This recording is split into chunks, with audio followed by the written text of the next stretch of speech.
Hi, I'm Jerry Sparks, president of AG Financial Insurance, certified insurance risk manager and insurance agent for over 30 years. And what a subject. We have Rich Hammer here with us, the CPA and renowned attorney. So when we're looking at what we're going to be talking about here, keeping church fraud in check today, I mean, the people you would look for is an attorney, an accountant, and an insurance agent. And we throw in a risk manager to boot. So this is right up our alley, and we're going to get right into it. If you have questions, be sure to email them to us, and we'll try to answer your questions as we go along. But why church leaders should take the risk of embezzlement seriously? Let me give you a little research of why church leaders should do this. The Gordon Conwell Theological Seminary did some research through its Center for the Study of Global Christianity. Here's what they found. It is projected that ecclesiastical crime is projected to be $37 billion worldwide, or nearly 6% of the total givings of churches. In contrast, only $32 billion is spent on missions work to introduce Christianity to more people. So if the way I look at this is that there's more money going out the door from crime than what there is going out to missions. So if we can just stop all of this crime, we can double the amount we do for missions, and we can do the Lord's work twice as fast. What do you think? And a lot less people in prison. There you go. What is also interesting, according to this report, is much of the fraud goes unreported. 95% of fraud within churches goes undetected or unreported to the insurance companies and or to the local authorities. So let's get right into it. You mean crimes, financial crimes that are known to church leaders, Absolutely. but they do not report it to the authorities? Absolutely. And of course, conversely, most cases of embezzlement are never disclosed to the church leadership. Because people obviously go to such great lengths to conceal their crime. It is very difficult to ferret out embezzlement. I know in my own case, I did a survey on this for a couple of years, several years ago, and right at 15% of churches knew that they'd had a case of financial misappropriation or embezzlement during the previous 5 years. Who knows what the actual, those were known cases, Jerry. In terms of actual cases, it had to be many times that number. Yeah, it is amazing when you look at the internet and see how many things are happening from a church crime standpoint. It seems like when the economy is bad, crime goes up no matter whether it's in the church or elsewhere. Mm-hmm. So let's look at some of the reasons, or actually, why don't you define embezzlement, and then let's go into why church leaders or pastors should take this seriously. Well, in terms of a definition, it varies somewhat from state to state, but the general idea in all states is that embezzlement, and by the way, it goes by different names as well. It's not called embezzlement in every state. Refers to the conversion of funds or assets that are lawfully in your possession. So the idea is, in the case of money or church funds, you have those funds, you have possession of those funds, and which is not wrongful in and of itself. You count the offering, you deposit the offering, etc. But then you convert those funds to your own personal use or purposes. That's what is the common definition of embezzlement. Many people are confused by this, Jerry, in the sense that I see this happen all the time.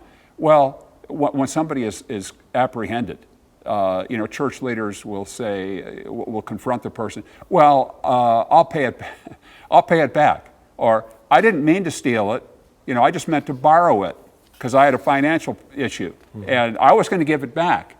And church leaders say, "Oh, okay." Does that mean that embezzlement has not occurred? And the answer is no.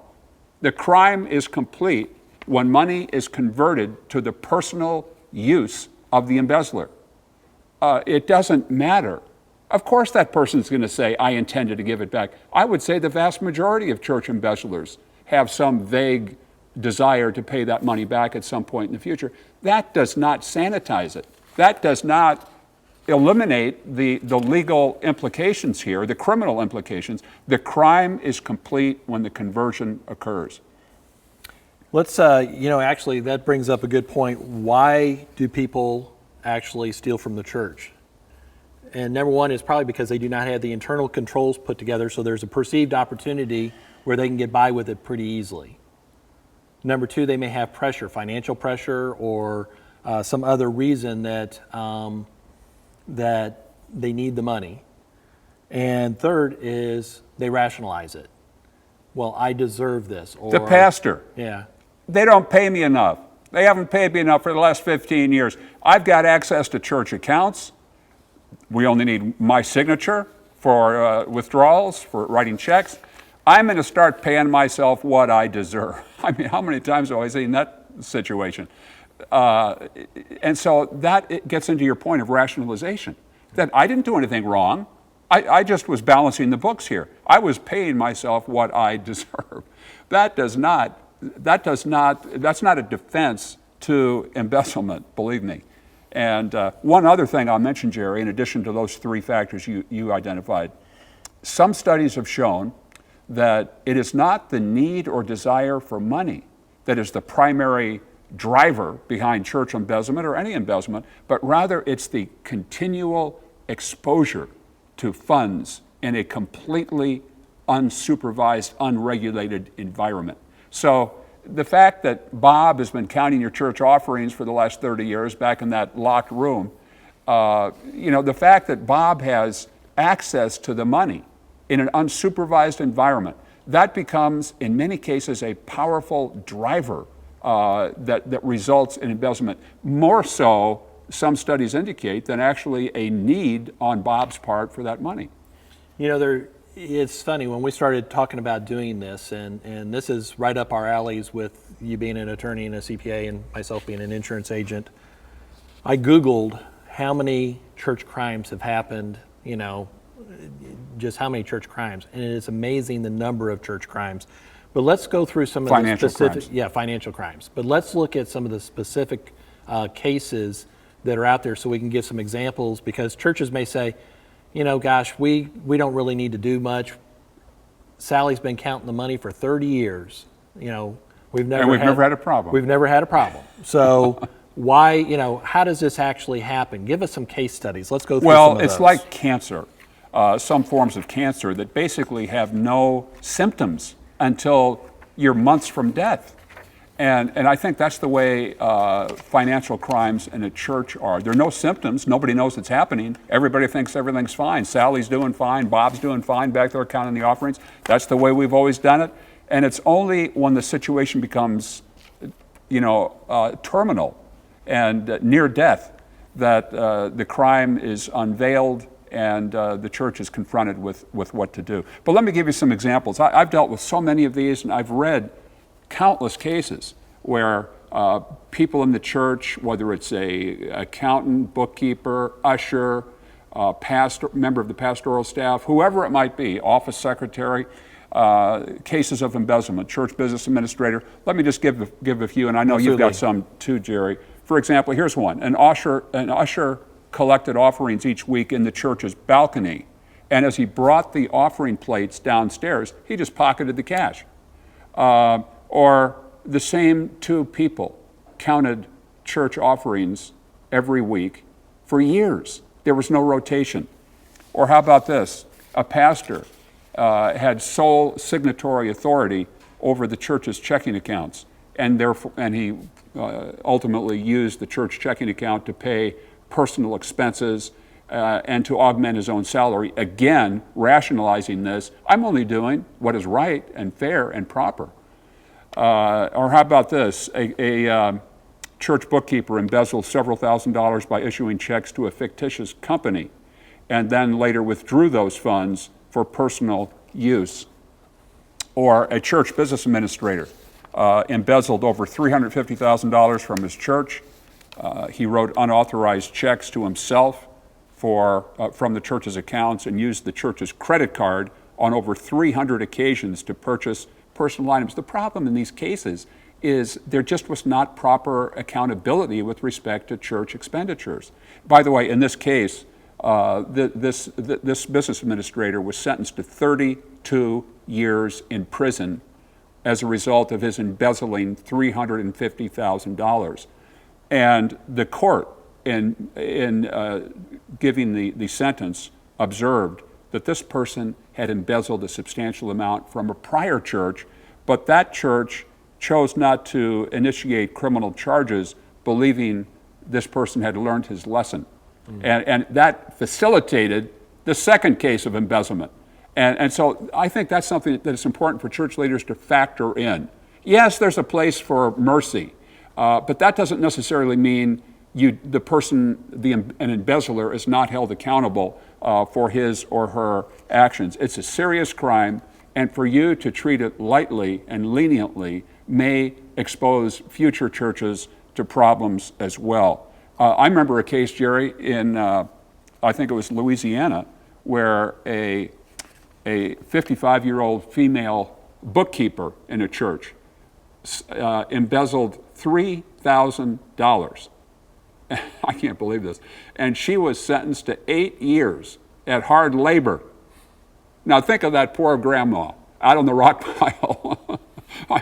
I've thought about this many times. That poor woman. Did she realize what the consequences were going to be? What a terrible case. I shouldn't mention some of these. Or how about this one? How about this case? A church's chief financial officer, treasurer, embezzled $850,000 in church funds, and mostly by increasing the church's line of credit, and then he proceeded to distribute funds to himself. The interesting thing in that case is he was able to do this because he had access to the digital versions of the signatures of 4 of the officers of the church. Do you have digital signatures? Do you have signature stamps that you use in your church? Those things are toxic. They're nuclear risks unless they are fully safeguarded and are not accessible by individuals that could fabricate and falsify and forge signatures on financial documents. This individual was sentenced to 8 years in prison and was ordered to pay restitution of the full $850,000 back. So there are some cases I've dealt with recently. Yeah, actually, by looking, I found one $80,000 taken over the last 6 to 7 years by a bookkeeper. $27,000. She was the treasurer in the church over a 5-year period. $300,000 stolen from the treasurer over a 7-year period. 8 years, a woman with the Roman Catholic diocese embezzled over $1 million. Pastor and his wife gambled away $430,000 from a Houston church. We actually had a large theft, which was very public, where people stole money out of a safe from a large megachurch, $600,000. One of the world's largest megachurches had their pastor convicted of embezzling more than $12 million. So, I mean, when we look at these cases, most of the time it involves somebody that is trusted with the money. And actually, Fraud Talk has chronicled 21 major church embezzlement cases. Can I interrupt you and just make a comment about that, about these cases that you and I have both mentioned? Is look at the value of some of these cases, millions and millions of dollars. You know, churches are doing an increasingly better and better job of providing a safe environment for children, protecting them from pedophiles and from incidents of child molestation. Many churches are doing a good job over the years. You have instituted very effective safeguards and protocols to protect children on your premises. And yet, in those cases, a single case of child molestation can be a substantial loss to the church in terms of the financial damages that you may be assessed, that may exceed your insurance coverage limits. And some insurance policies and companies even say we don't even cover that type of risk because it's an intentional wrong. And we've talked about that before. But the interesting thing to me, Jerry, is when you look at these $1 million, $8 million, $12 million, $18 million cases of embezzlement, there is a risk that many churches face today in this country that exceeds in potential value a child molestation case, and what are we doing about it? Have we applied the same scrutiny? Have we applied the same desire and energy to in terms of risk management to ensure that this risk is minimized? I remember what you said at the beginning, that churches lose the amount of money embezzled from churches exceeds the amount given to missions. I mean, think about that. And so the point is, what are we doing in our congregations to be sure that we are aware of this risk, that we take steps to prevent it? And the good news is there are steps that can be taken. Let me let's just look at a little thing, and then we'll go through the internal controls that churches should place. But of the 21 major church embezzlement cases that Fraud Talk looked at, 19 out of the 21 cases, or over 90%, it involved an alleged perpetrator who was the bookkeeper, finance person, or was a person in a fiduciary position. So 90% of them are the people that are your money people. One of the things that you brought up, 4 out of the 21 cases, or 19%, involved the alleged perpetrator that had a history of prior fraud. Mm-hmm. So background checks, criminal records checks. Getting references from former churches. And then the average duration that the embezzlement took place, or the church fraud took place, 7 years. It took over 7-year time period for people to actually find it. Mm-hmm. So what can a church do? What controls can they put in place to prevent these from happening? Well, we're not talking about prevention. We're talking about risk management. Our program is called Risk Management Live. It's not Risk Elimination Live. There are very few risks that we can eliminate. Well, in fact, there's some that we can, but we're not willing to do it. For example, you can not just manage and reduce, but you can eliminate the risk of child molestation in your church by just having a huge banner above your main entrance, "No minors allowed." That's risk elimination, but we're not willing to go there. So we're talking about risk management. And the same is true for your local public school. You know, the national report given to Congress as a part of the No Child Left Behind legislation, they have to do a report to Congress on sex abuse cases in schools. It is unbelievable. 10% of elementary and secondary age school children in public schools claim to have been victims of sexual inappropriate conduct. 10%. I mean, that is a substantial number. It's much more than we see in churches. One of the first things that I see that a church should probably do is have an independent auditor to perform a compilation review or do an audit of the books of the church. They can look at the internal controls. You're a CPA. Wouldn't you ask every church to do this so that they might be able to catch something? Well, I think it's important for church leaders to understand there are different things that a CPA firm can do. They can do a full-fledged audit, or they can do limited engagements, what are called limited engagements. And those include compilations where they compile your financial statements and reviews of your financial statements. Those limited engagements, however, fall short of a full audit in a number of respects. Number one, they don't provide the assurance of accountability to the level of a full audit, which basically certifies that your financial statements are prepared in accordance with generally accepted accounting principles. You don't get that with reviews or compilations. So it provides a greater sense of financial accountability, which so many church leaders are desiring to have today.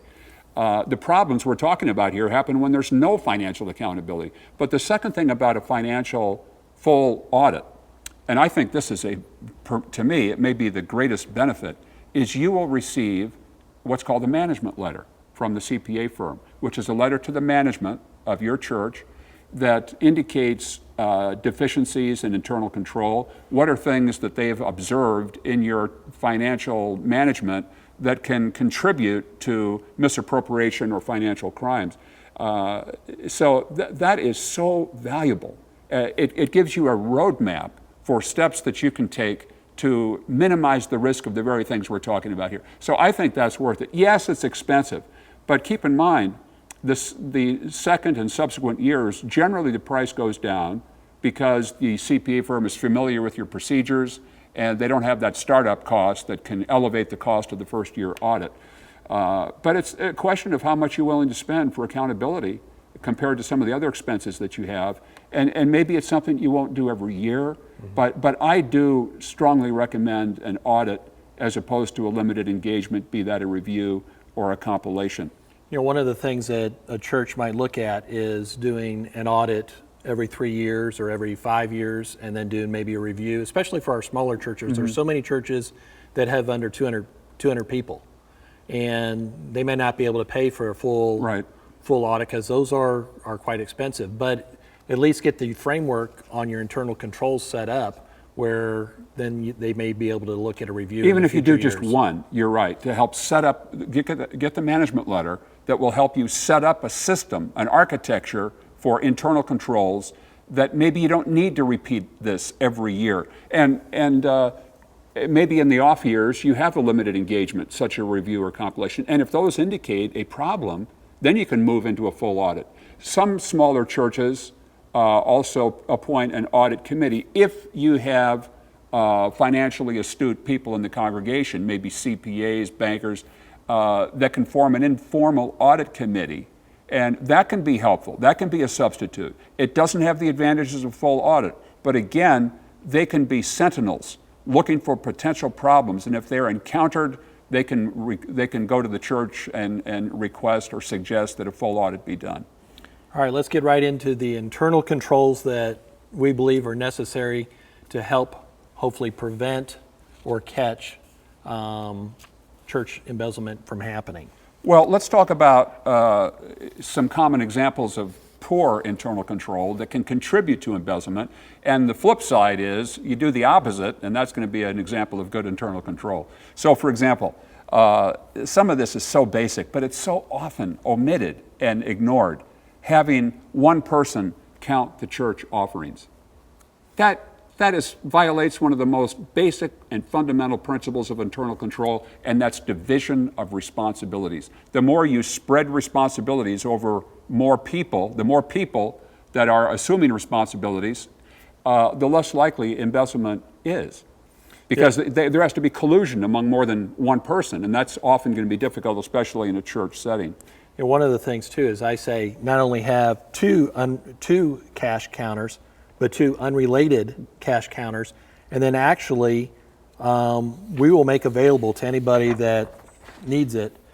There's an offering counting sheet that they can use that we'll make available on our website that you can use.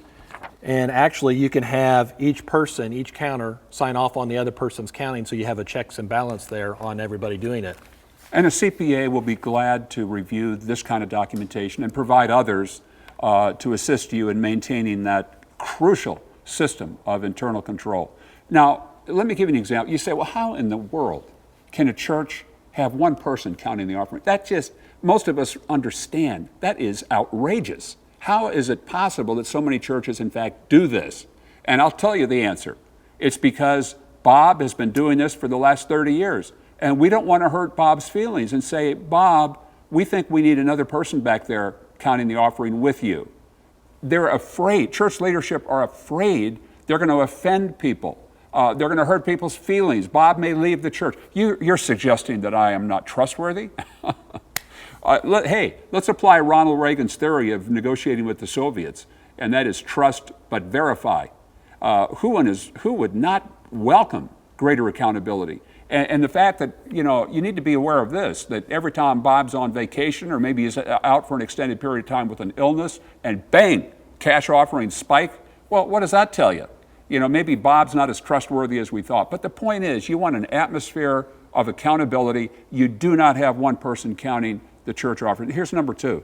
There's not regular turnover or rotation among persons who count the offerings. You want a pool of people you identify that you randomly select 2, 3, however large your church is, to do the counting. You don't want the same people back there counting offerings all the time. Number 3, one person collects the offerings. Well, how does that happen? Well, I've seen that happen. In fact, I dealt with a case several years ago of a fairly large case of embezzlement, and the way it had happened was the person that collected the offering in the balcony of the church as he came down the stairway, totally unobserved, he just pocketed all the cash, the loose cash laying in the offering plate. And over the course of a year, that amounted to several thousands of dollars. And it was a long time, as you say, Jerry, 7 years is the average. It was a long time before that person was apprehended. Or number 4, offering counts are submitted to the person who deposits the offering. Again, a breakdown in the fundamental requirement that there be a division of responsibility. Or number 5, offering counts and bank deposit slips are not regularly reconciled. Number 6, only one signature is needed to write a check. How many of these cases of embezzlement that we've reviewed today were based on one signature?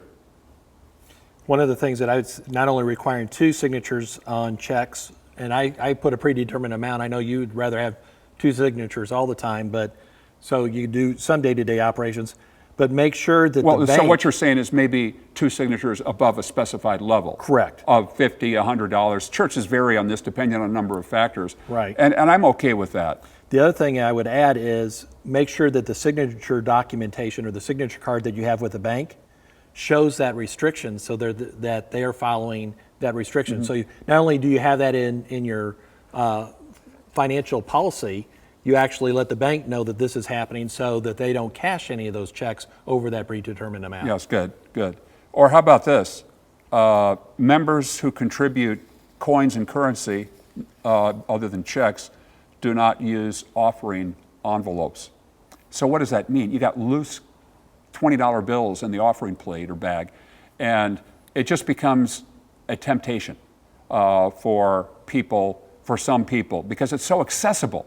And especially if you're allowed to carry that offering plate to maybe a counting room, and there's a period of time where you're not subject to the sight or the supervision, the oversight of somebody else.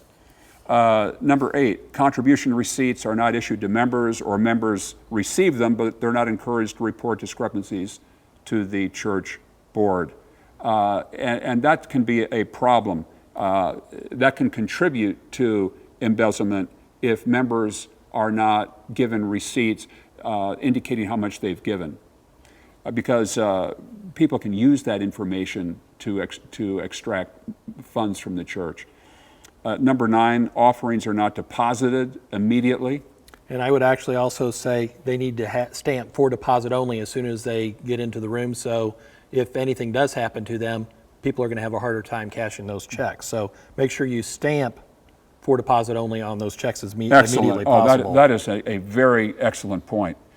Number 10, monthly bank statements are not reviewed by someone having no responsibility for handling cash. Again, division of responsibilities. And the final one I'm going to mention is number 11, reimbursing employees for travel expenses or purchases of church equipment or supplies without requiring adequate substantiation. In other words, whether you think you've got an accountable plan or not, you don't, because you're not requiring adequate substantiation of business expenses. You're just reimbursing people without ensuring that those expenditures were being used for legitimate church purposes that were approved by the church. And so that can also be a problem. And this gets into the credit card issue as well. Yeah. Actually, we'll just talk about credit card real quick. You should have a credit card use policy and approval for payment of purchases. The number one reason what they found, one of these outfits found out, was that credit card crime was the number one way that people actually steal money, which amazed me. One of the other things, too, that I came up with, or a couple here, counting should be done behind locked doors. A lot of times don't count it in an open area. And I like the idea, we've actually had churches do this, have a camera overlooking the counting area. Let the people know that they're in there, but let there be a camera in that area. Like in a bank lobby. Absolutely. The other thing is, when you place the money that you get from the offering, place it in a locked bank bag immediately. And if you can't take it to the bank right then and there, put it in a safe. But night depository is recommended, because actually we've seen churches actually get money stolen out of the churches before they come in and count it on Monday if they're having it on a Sunday service. Well, Jerry, as we expected, this issue is so broad and expansive and important that there are a number of issues we haven't addressed yet today, and we decided in advance that rather than race through this topic, because of its significance, we decided that we probably would have to resume this discussion in next month's Risk Management Live. Yeah, and actually we are out of time. So we're going to look at the other internal controls that you should have placed. What actions are normally taken against a perpetrator? And we haven't even got to the idea of, does insurance cover this? Yes. And what does insurance cover? So join us next week. I know there were some questions too. We'll get to those questions next week, or we'll try to put them on our website, or next month, I should say. Thank you. But we enjoyed the time together, and wow, what a subject, and a lot of information is here. We're going to try to get the rest of this information to you next month. God bless. Thanks, Rich.